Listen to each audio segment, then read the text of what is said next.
Septième réponse au jeu question-réponse sur la médiumnité. Alors aujourd'hui, je vais répondre à la question qui est la suite de celle d'hier, qui était hier c'était comment recevoir les messages. Aujourd'hui, ça va être comment comprendre des signes, comment interpréter des signes et éventuellement comment recevoir des signes. Alors quand je dis des signes, hier on m'a posé une question précise sur les heures miroirs par exemple. Quelles sont les significations des heures miroirs? Si je prends cet exemple bien précis, eh bien, il vous suffit d'aller chercher sur Google la signification d'une heure bien précise, je ne sais pas moi, 17h17 par exemple, et vous allez avoir qu'il y a autant de réponses qu'il y a d'articles. C'est-à-dire que vous allez avoir, si vous cherchez un peu, vous allez avoir 45 réponses, 45 articles et 45 réponses différentes. Tout simplement parce que parce qu'il n'y a pas vraiment de réponse bien précise par rapport à ça.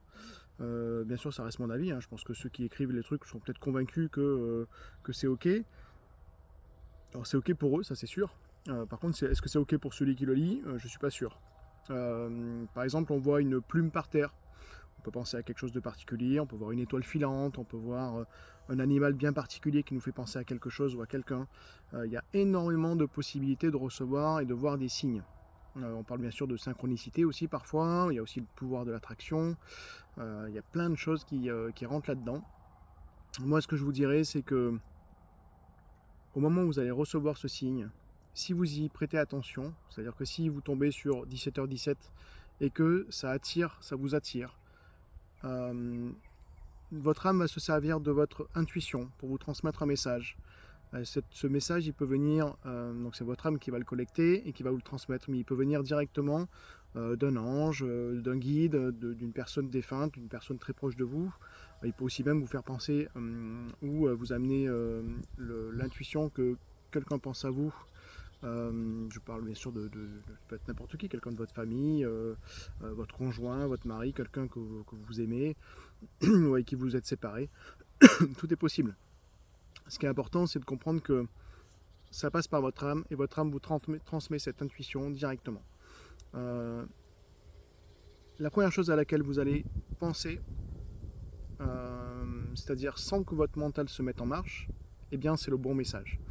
C'est le bon message et c'est pour ça qu'il n'y a pas de réponse exacte par rapport au message. Si quand vous voyez une plume, bah, la première chose à laquelle vous pensez c'est je pense à ma maman qui est partie trop tôt, ben, c'est juste. Vous pensez à votre maman qui est partie trop tôt, c'est le message que vous deviez recevoir. Mais pour une autre personne, ça peut être une autre signification, un autre message. Par contre, si vous commencez à réfléchir et à dire ben, je vois une plume, alors je vais aller voir ce que ça veut dire une plume blanche ou une plume blanche et grise sur les réseaux ou sur Google, et ben, vous allez avoir peut-être, je sais pas moi, 10 ou 20 réponses différentes sur ce que c'est une plume blanche, ce que c'est une plume blanche et grise, pour les mêmes raisons que ce que c'est la signification d'une heure miroir. Et c'est normal, il n'y a pas de souci par rapport à ça, il faut bien comprendre que c'est personnel, ces messages-là, ils sont pour vous. Après, on me dit, est-ce qu'on peut... alors, on parle de loi de l'attraction, le pouvoir de l'attraction. Bien sûr, si vous vous convainquez, si vous êtes convaincu que vous allez recevoir des messages de votre mère et que ces messages-là, ça sera des plumes, bah, bien sûr que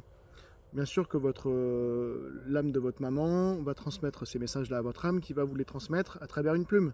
Parce que c'est ce que vous devez recevoir, parce que c'est comme ça que vous l'avez construit dans votre tête. Et c'est comme ça que ça fonctionne.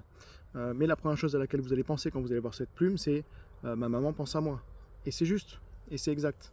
C'est aussi important d'apprendre à voir et déceler le signe. Il y a tout un tas de signes qui nous entourent. Je parlais des plumes évidemment, les heures miroirs, les étoiles filantes, mais ça peut être aussi un animal, par exemple. Eh bien, quand vous faites une méditation, vous pensez très fortement à quelqu'un et un animal se rapproche de vous, ou vous voyez un animal en méditation qui vous fait penser à votre père défunt, par exemple. Eh bien, à chaque fois que vous allez revoir cet animal, forcément, le premier message que vous allez recevoir, c'est ben, mon père défunt pense à moi. Et c'est ok, c'est juste. Tout est ok par rapport à ça.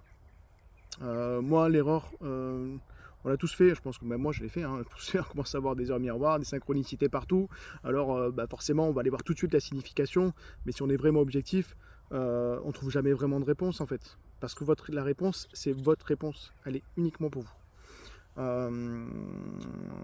Si vous avez d'autres questions par rapport à ça, ou des questions complémentaires, bien sûr, vous n'hésitez pas, vous m'envoyez ça en commentaire ou en message privé. Je noterai ces questions et j'y répondrai incessamment sous peu. Je vais juste décaler un petit peu les vidéos, je faisais des vidéos tous les jours.